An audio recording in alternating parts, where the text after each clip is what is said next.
الحمد للہ والصلاة والسلام علی رسول اللہ اما بعد۔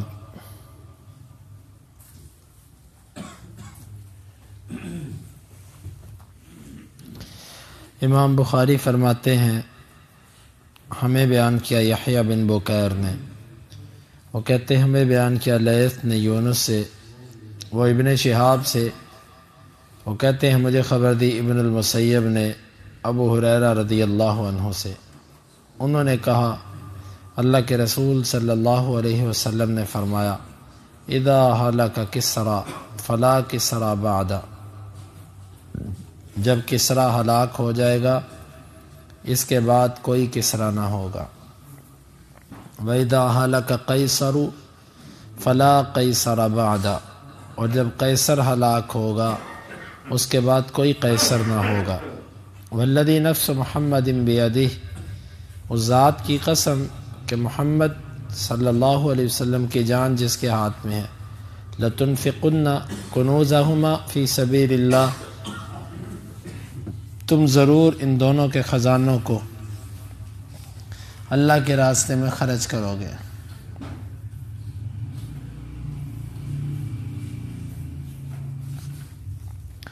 امام بخاری کہتے ہیں ہمیں بیان کیا قبیصہ نے، وہ کہتے ہیں ہمیں بیان کیا سفیان نے عبد الملک بن عمیر سے، وہ جابر بن سمرہ سے، انہوں نے اس کو مرفوعاً بیان کیا۔ وہ کہتے ہیں کہ اذا ہلک کسریٰ فلا کسریٰ بعد، آپ نے فرمایا جب کسریٰ ہلاک ہو جائے گا اس کے بعد کسریٰ نہ ہوگا۔ وَإِذَا هَلَكَ قَيْصَرُ فَلَا قَيْصَرَ بَعْدَ، جب قیصر ہلاک ہوگا اس کے بعد قیصر نہ ہوگا۔ وَذَكَرَ وَقَالَ، اور اس سے یہ بھی ذکر کیا کہ آپ نے فرمایا لَتُنْفِقُنَّ كُنُوزَهُمَا فِي سَبِيلِ اللَّهِ، تم ان دونوں کے خزانوں کو اللہ کے راستے میں خرچ کرو گے۔ پہلے وقت کے بادشاہوں کے لیے ہر ملک کے بادشاہ کا نام الگ تھا۔ قیصر یہ روم اور عیسائی سلطنت جو تھی اس کے بادشاہ کا نام تھا، اور کسریٰ یہ ایران کی جو سلطنت تھی مجوسی، اس کے بادشاہ کا نام تھا۔ اس وقت یہ دو طاقتیں بڑی تھیں، ان کی آپس میں لڑائی بھی چلتی رہتی تھی اور سب معاملات ان کے آپس میں تھے۔ اس وقت یہ بات کرنا کہ قیصر کے بعد قیصر نہ ہوگا اور کسریٰ کے بعد کسریٰ نہ ہوگا، یعنی کہ یہ ان کے بادشاہ جو ہیں یہ آخری ہیں، ان کے بعد دوبارہ ان کے بادشاہ نہیں رہیں گے، ان کی یہ طاقتیں ٹوٹ جائیں گی۔ یہ بات کرنا ایسے تھا جیسے کوئی آج یہ کہے امریکہ کے بعد، روس کے بعد، چائنا کے بعد کوئی نہیں اٹھے گا، یہ دوبارہ یہ نہیں رہیں گے، یوں بڑی طاقتوں کے نام لے کر کہنا کہ یہ اس کے بعد نہیں رہیں گے۔ صحابی کہتے ہیں کہ جس وقت آپ نے یہ بات کی تھی نا، اس کے بعد بلکہ جب غزوہ خندق ہوا، غزوہ خندق تقریباً 4 یا 5 ہجری میں ہوا، تو اس وقت صحابہ کہتے ہیں کہ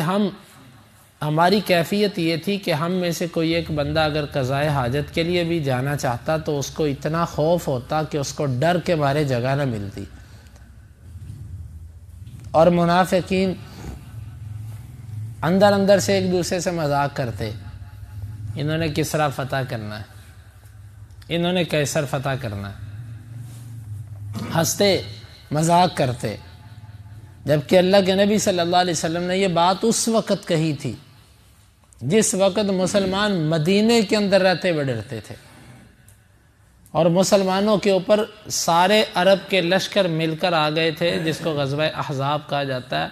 انہوں نے مسلمانوں کو گھیرے میں لیا اور مسلمانوں کا محاصرہ کیے رکھا، اور سخت مشکل تھی مسلمانوں کو۔ اس کے بارے میں اللہ نے فرمایا وَبَلَغَتِ الْقُلُوبُ الْحَنَاجِرَ وَتَظُنُّونَ بِاللَّهِ الظُّنُونَ، تمہارے دل جو تھے وہ تمہارے منہوں کو آ رہے تھے اور تم اللہ کے بارے میں طرح طرح کے گمان کر رہے تھے۔ اس وقت آپ نے یہ باتیں کہی تھی، اس وقت آپ کی باتوں پر یقین کرنا یہ صرف مومنین کا کام تھا۔ وہ کہتے ہیں پھر اللہ تعالیٰ کی مدد آئی، وقت گزرا، یہ قیصر اور کسریٰ یہ دونوں طاقتیں سیدنا عمر فاروق رضی اللہ عنہ کے زمانے میں ٹوٹ گئیں۔ عمر وہ شخص ہے جنہوں نے مجوسیوں ایرانیوں کا وہ آتش کدہ بجھایا کہ جس کے اندر ہزاروں سال سے آگ جل رہی تھی جو کبھی بجھی نہیں تھی، کیونکہ یہ آتش پرست تھے اور جس کی یہ عبادت کرتے تھے ان کے عبادت خانے میں آگ جلتی تھی اور آگ کو بجھنے نہیں دیتے تھے، ہزاروں سال سے آگ جلتی تھی، اس کی عبادت کرتے تھے۔ عمر رضی اللہ عنہ نے اس کی اینٹ سے اینٹ بجائی اور اسی طرح قیصر، اس کو عمر رضی اللہ عنہ کے دور میں فتح کیا گیا۔ پھر ان دونوں کے خزانے اللہ تعالیٰ کے رستے میں خرچ کیے گئے، یعنی اس کے 5 حصے کیے گئے، ایک اس میں سے خمس نکالا گیا اور باقی مجاہدین کے اندر تقسیم کیا گیا، اور ان کے بادشاہوں کو اور ان کے بڑوں کو قتل بھی کیا گیا اور ان کو لونڈیاں بھی بنایا گیا، قیدی بھی بنایا گیا، غلام بھی بنایا گیا۔ خیر یہ ایک الگ تاریخ ہے۔ عمر رضی اللہ عنہ سے یہ مجوسی اور ان کی اولاد ایسے ہی نفرت نہیں کرتی، عمر رضی اللہ عنہ کے نام سے یہ جو چڑھتے ہیں اس کی وجہ یہ ہے کہ ان کی سلطنت کو پارا پارا کرنے والے عمر فاروق رضی اللہ عنہ تھے، یہ اللہ نے یہ کام ان کے ہاتھوں سے لیا، اسی لیے ان کو تکلیف ہے عمر رضی اللہ عنہ کے نام سے۔ تو یہ اللہ کے نبی صلی اللہ علیہ وسلم کی ایک پیشین گوئی تھی، وہ پوری ثابت آئی۔ دیکھو ہمارے ایمان میں کمی ہے، بعض دفعہ دعائیں قبول کیوں نہیں ہوتی کہ بندے کو یقین نہیں ہوتا۔ اللہ کے نبی صلی اللہ علیہ وسلم نے فرمایا ادعوا اللہ وانتم موقنون بالاجابہ، اللہ سے دعا کیا کرو اور تم قبولیت کا یقین رکھ کے دعا کیا کرو۔ ہم یقین رکھ کے دعا نہیں کرتے، جس کی وجہ سے دعاؤں کی قبولیت میں تاخیر رہتی ہے۔ آپ نے ایک اور حدیث کی پیش گوئی بھی کی ہے، آپ نے فرمایا لا تزال طائفۃ من امتی ظاہرین علی الحق، ہمیشہ میری جماعت میں سے ایک گروہ ایسا رہے گا جو غالب رہے گا، وہ حق پر ہوگا اور غالب رہے گا، ان کی مخالفت کرنے والا ان کا کچھ بگاڑ نہ سکے گا۔ صحابہ نے پوچھا وہ کہاں ہوں گے؟ تو آپ نے فرمایا تھا کہ وہ بیت المقدس کے گرد ہوں گے، ہم فی اکناف بیت المقدس۔ اس حدیث کو بار بار ذہن میں لائیے، اس حدیث کو بار بار سوچئے۔ اس وقت دجالی میڈیا، یہودی میڈیا، شیطانی میڈیا جو بھی آپ کو دکھا رہا ہے، وہ جس طرح کے بھی نقشے آپ کو بتا رہا ہے، اللہ کی رحمت سے ادھر جو اللہ تعالیٰ مجاہدین کی مدد فرما رہا ہے، اس کے فضل اور رحمت سے جس طرح وہ مجاہدین غالب آ رہے ہیں، آج کے دور میں یہ بات کہنا کسی کو سمجھ نہیں آتا کہ یہ مٹھی بھر مجاہدین ان ساری شیطانی طاقتوں پہ غالب آئیں گے، اور آئیں گے۔ اللہ کے نبی صلی اللہ علیہ وسلم نے 1450 سال پہلے کہا تھا کہ ان کی مخالفت کرنے والا ان کو ضرر نہیں پہنچا سکے گا۔ ہمیں یقین ہے یہ غالب آئیں گے، اور الحمدللہ جس طریقے سے ان کی تباہی ہو رہی ہے، ہم تو یہ دیکھتے ہیں نا کہ مجاہدین اور غزہ کے مسلمانوں کی عمارتیں گر گئیں، وہ شہید ہو گئے، یقیناً نقصان ہے، بڑا نقصان ہے، لیکن آپ یقین مانیے اس کا صرف اور صرف ایک ٹینک میر کافہ 4 جس کی مالیت $11 ملین ہے، اور وہ آپ کے پاکستانی روپوں کے مطابق 3 ارب 16 کروڑ کا صرف ایک ٹینک بنتا ہے، اور مجاہدین اس کے 92 ٹینک تباہ کر چکے ہیں، میر کافہ 4، اور وہ اس کو واپس لے گیا باقیوں کو۔ اس نے اس وقت جو میدان میں اتارا وہ میر کافہ 3 ہے، اور یہ $6 ملین کا ہے، اس سے آدھی قیمت، اور مجموعی طور پر اس وقت جو مجاہدین ان کی تباہی کر چکے ہیں، یہ 3 دن پہلے کی رپورٹ ہے کہ 200 سے اوپر جا چکے ہیں ان کے ٹینک، گاڑیاں۔ اب آپ اندازہ لگائیں کہ اس کی معیشت کی کمر ٹوٹ رہی ہے، اور ادھر کی فیکٹریاں 75% ان کے کارخانے فیکٹریاں بند ہو چکے ہیں۔ بیرونی ممالک سے جتنے تاجر اور تجارتی سامان کی آمد و رفت تھی وہ بند ہو چکا ہے، اور ان کے 3 لاکھ سے زیادہ لوگ اپنا وطن چھوڑ چکے ہیں، اور ان کے لاکھوں لوگ بے روزگار ہو چکے ہیں، اور وہ کتنے لوگ ان کے ٹینکروں کے اندر زیر زمین پناہ لے کر محفوظ سمجھ رہے ہیں اپنے آپ کو،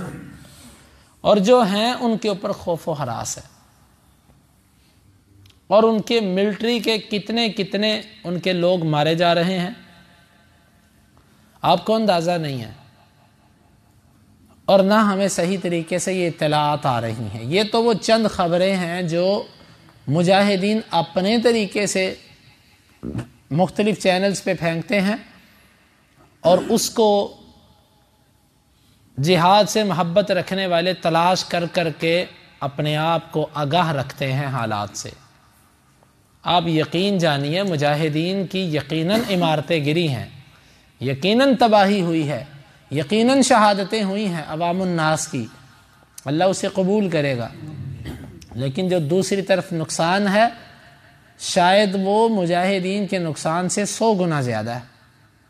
لیکن اس کو بتایا نہیں جا رہا۔ ان کو پتہ ہماری رسوائی ہے۔ ان کو یہ تھا کہ جس طریقے سے ہم نے آج سے کچھ سال پہلے 3 ملکوں کو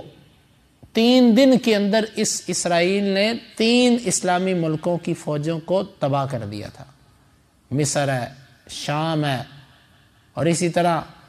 ان ملکوں جو اس کے پڑوس میں تھے اس نے بمباری کر کے ان کو فارغ کر دیا، 3 دن کے اندر جنگ جیت لی، ان پر رعب آ گیا، اور ایسے وہ ڈر کے سہم کے بیٹھ گئے۔ ان کو یہ تھا کہ یہ تو ملک بھی نہیں ہے، ان کے پاس تو کچھ بھی نہیں ہے، انہوں نے تو کچھ عرصہ پہلے بس مصر میں شام میں جو انہوں نے کیا، انہوں نے تو ان کے جو تھے ایئر بیس جو تھے وہ تباہ کر دیے، ان کی فوجوں کے اوپر اڈوں پر انہوں نے بم پھینک کے سب کچھ تہہ و نیس کر دیا، اور ان کو یہ تھا کہ یہ بھی جنگ ہم ایک دن میں جیت جائیں گے۔ ان کی سوچ بھی نہ تھی کہ یہ جنگ اتنی لمبی ہوگی۔ یہ جنگ الحمدللہ آج 12 تاریخ ہے نا، پچھلے ماہ کی 7 سے شروع ہوئی، اور آج اس جنگ کو 1 ماہ 6 دن ہو چکے ہیں، اور زمین کے ٹکڑوں کو یہ کہنا کہ ہم اس پر قبضہ کر چکے ہیں وہ تو ان کی سوچ سے بھی آگے ہیں الحمدللہ۔ میں نے یہ بات یہاں پر اس لیے چھیڑی کہ اللہ کے نبی صلی اللہ علیہ وسلم نے جس وقت کسریٰ کے بارے میں کہا تھا نا، اس وقت کسی کا تصور بھی نہ تھا کہ کیسر و کسریٰ ہلاک ہوں گے۔ منافقین تھے جو مذاق اڑاتے تھے اس بات کا، لو جی کیسر و کسریٰ کو انہوں نے فتح کرنا اور پیشاب کرنے کے لیے ان کو جگہ نہیں ملتی۔ تو انشاءاللہ العزیز ہمیں اپنے نبی کی بات پہ یقین ہے، یہ غلبہ آئے گا، یہ انشاءاللہ یہ مجاہدین کا غلبہ ہے، یہ غزہ کی فتح ہے۔ اگرچہ میڈیا حقائق کو سامنے نہیں لا رہا، یہ حقائق آئیں گے، ان کے اور کل کی جو اطلاعات ہیں انشاءاللہ العزیز مجاہدین کی طرف سے یہ کہا گیا ہے کہ ہم نے جو کل ان کا دن ان کے اوپر نقصان جو گزرا وہ 7 اکتوبر اس سے بڑھ کر نقصان کل کے دن ان کا کیا گیا، یہ ان کے ترجمان کی طرف۔ اور دیکھیں اس کی سب سے بڑی صداقت کی دلیل پتہ کیا ہے کہ ابھی تک مجاہدین کے ترجمان کی ایک خبر کی بھی اسرائیل تردید نہیں کر سکا، وہ جو بتاتا ہے، کیونکہ اس کے بیان کے یہ سب منتظر رہتے ہیں کہ وہ کب نیا بیان جاری کرتا ہے اور وہ کیا کہتا ہے، اور الحمدللہ اس کا ہر نیا بیان مجاہدین کے لیے، دین سے محبت کرنے والوں کے لیے شفا کا باعث ہے۔ اور اس جہاد سے اللہ نے امت کو کتنا فائدہ دیا، اللہ کی قسم وہ یادیں تازہ ہو گئیں سلف کی، کہ جس کے بارے میں اللہ کے نبی نے فرمایا تھا کہ ان کے جسموں کو چیر دیا جاتا، کاٹ دیا جاتا، کنگھیوں سے نوچ دیا جاتا، وہ دین سے نہ پھرتے۔ آج ان کے ساتھ یہ سب کچھ ہو رہا ہے، وہ دین سے نہیں پھر رہے۔ اور اس جہاد سے کیا فائدہ ہوا اس جہاد سے یہ فائدہ ہوا کہ صحابہ کرام جنگوں کے اندر ہم پڑھتے تھے کہ وہ اپنے بچوں کو بھیجتے، اپنے خامدوں کو بھیجتی عورتیں اور پوچھتی کہ اللہ کے نبی زندہ ہیں کہ نہیں ہیں، تو کہا جاتا اللہ کے نبی زندہ ہیں، تو ان کو اپنے بچوں کے، اپنے خامدوں کی شہادتوں کے غم بھول جاتے۔ آج مائیں اسی طرح اپنے بچوں کو قربان کر رہی ہیں، اور یہ واضح ویڈیو آئی کہ وہ اس ابو عبیدہ حافظہ اللہ کی تصویر دیکھ کر اس کا بیان سن کے کہتی ہے کہ شکر ہے، اللہ کا شکر ہے، تو زندہ ہے، تجھے دیکھ کر ہم خوش ہیں۔ کس لیے؟ صرف اس ایک جہاد کی خاطر۔ اس جہاد کی وجہ سے امت کو بڑا فائدہ ہوا، منافقین واضح ہو گئے، مومنین واضح ہو گئے، اسلام کا درد رکھنے والے واضح ہو گئے، پراپوگنڈا کی نظر ہونے والے واضح ہو گئے۔ کس کو کتنی تکلیف ہوئی، کون کتنے کرب کے اندر ہے، سب اس جنگ کے اندر کھل گیا۔ اس کے بڑے فائدے ہوئے اس جنگ کے۔ بہرحال ہمارے نبی صلی اللہ علیہ وسلم کی جس طرح یہ پیشین گوئی ثابت ہوئی نا کہ نہ کیسر رہا نہ کسرا رہا، انشاءاللہ اس ارض مقدس سے یہودی نکلے گا، یہودی ختم ہوگا،